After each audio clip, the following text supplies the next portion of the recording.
तर भुजबळांच्या मनामधली शंका आम्ही दूर करू असं मुख्यमंत्री फडणवीस यांनी म्हटलंय।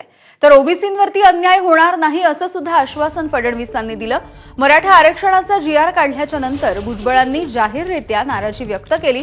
तसंच सरकारच्या निर्णयाच्या विरोधात कोर्टात जाण्याचा सुद्धा इशारा त्यांनी दिलाय आणि यानंतर आता मुख्यमंत्र्यांनी भुजबळांची समजूत घालणार असल्याचं म्हटलं आहे। छगन भुजबळ साहेब कॅबिनेटमधनं कुठेही निघून गेले नाहीत। छगन भुजबळ साहेबांची माझी चर्चा झालेली आहे।